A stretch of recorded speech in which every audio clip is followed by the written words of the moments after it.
Selamat datang kembali lagi dengan saya, Grisela Yulisti Sugianto. Bagi yang baru datang ke channel saya dan menonton video saya, selamat datang. Silakan kalian subscribe dan like agar kalian dapat menerima info-info terbaru dan wawasan terbaru, pengetahuan terbaru dari saya.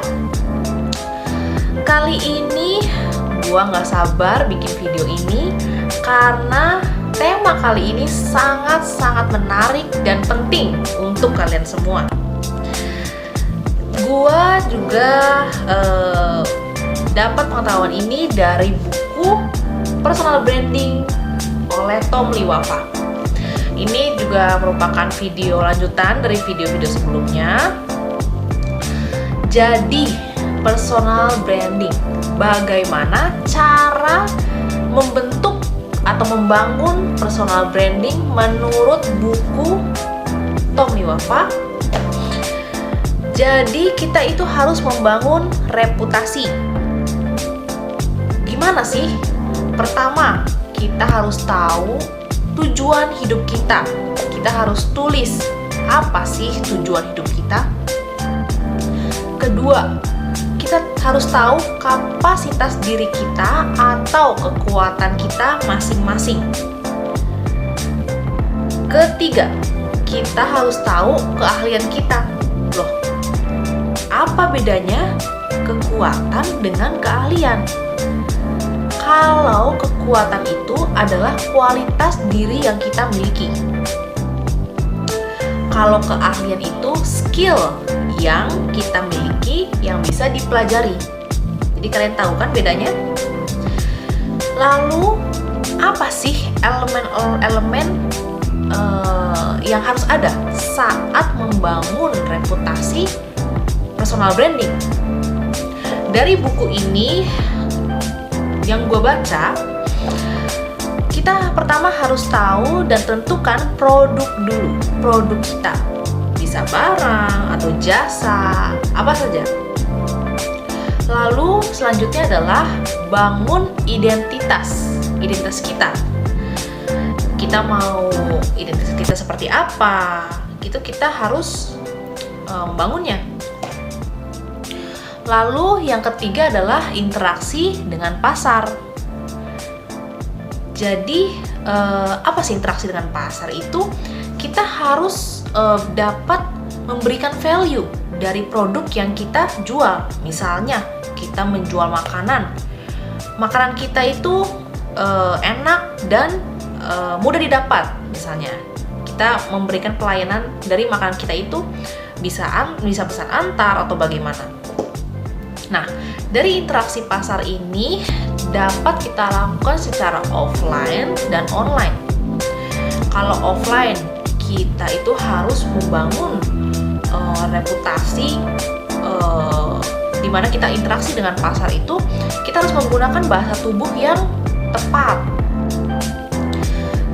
Jadi dari buku ini saya mendapatkan sesuatu yang sangat menarik. Dikatakan bahwa orang dengan mental miskin akan menunjukkan sikap tubuh yang miskin, sedangkan orang dengan mental kaya akan menunjukkan bahasa tubuh orang sukses dan kaya. Wah, menarik sekali ya. Lalu, bukan hanya itu saja. Dikatakan dari buku ini bahwa apa yang kamu pakai itu mengungkapkan siapa kamu. Pakaian, misalnya, terus gadget yang kamu pakai, lalu misalnya kendaraan yang kamu miliki, itu semuanya mengungkapkan siapa diri kamu. Lalu tapi bukan berarti kalau misalnya nih jadi kalau misalnya walaupun saya nggak punya uang, aku harus punya mobil mewah, punya jam tangan mewah begitu. Bukan. Ya, kita harus membeli atau memiliki barang yang sesuai kemampuan kita. Tapi kita harus ingat bahwa tampil mewah bukan demi memberi impresi kepada orang lain, tetapi untuk apresiasi diri dan untuk meningkatkan kemampuan diri. Jadi, dari buku ini juga dikatakan, bangun reputasi dari dalam diri. Jadikan motivasi dalam diri dan dari keluarga sebagai energi utama yang membuat kamu mau untuk jadi yang terbaik, bukan karena orang lain. Nah, ini juga ya, sangat menarik sekali. Lalu selain itu, kita juga dapat melakukannya secara online. Online dengan apa saja? Dengan internet, dengan video-video seperti YouTube, TikTok, dan lainnya. Lalu media sosial, Instagram, Facebook, dan juga TikTok.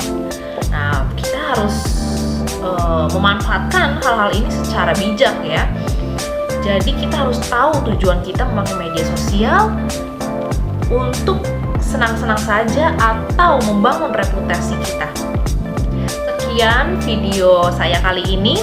Semoga apa yang saya sampaikan kali ini bisa bermanfaat untuk kalian semua, khususnya untuk yang menonton video saya. Jangan lupa subscribe dan like. Sampai jumpa.